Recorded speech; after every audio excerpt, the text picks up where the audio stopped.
C'est tous les jours le même rituel. Handicapé à 80%, Raphaël prend son taxi spécialisé pour l'emmener et le ramener de l'école.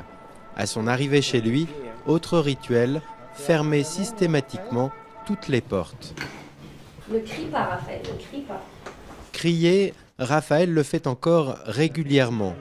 Diagnostiqué autiste à l'âge de 3 ans, le petit garçon va bientôt fêter ses 10 ans. Et ces dernières années, il a fait des progrès considérables. À chaque fois qu'il rentre de l'école où il suit un cursus en classe spécialisée, Raphaël aime montrer les petits smileys décernés par sa maîtresse. Beaucoup de progrès observés aujourd'hui.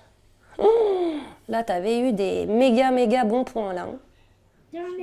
La notion de récompense est au centre de la méthode que suit Raphaël depuis plus de 5 ans.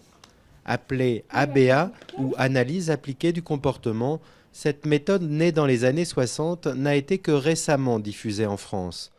Elle s'appuie sur un principe simple, chaque action correcte de l'enfant est récompensée par quelque chose de plaisant pour lui. Papa, tu chantes ABCD? C'est bien. Un petit raisin? Tiens. Ce qui a changé, c'est son autonomie, déjà à devenir propre, à manger seul, à s'intéresser à un jeu, à quelque chose d'autre qu'une simple roue de voiture, une roue de poussette. Julie Tuile est une pionnière de la méthode ABA en France. Déjà 20 ans que cette orthophoniste anglaise l'applique à ses petits patients, malgré les résistances d'un milieu médical plus favorable à la psychanalyse qu'aux méthodes comportementalistes. Mais depuis quelques années, le vent semble avoir tourné. Nous-mêmes, nous avons nos récompenses.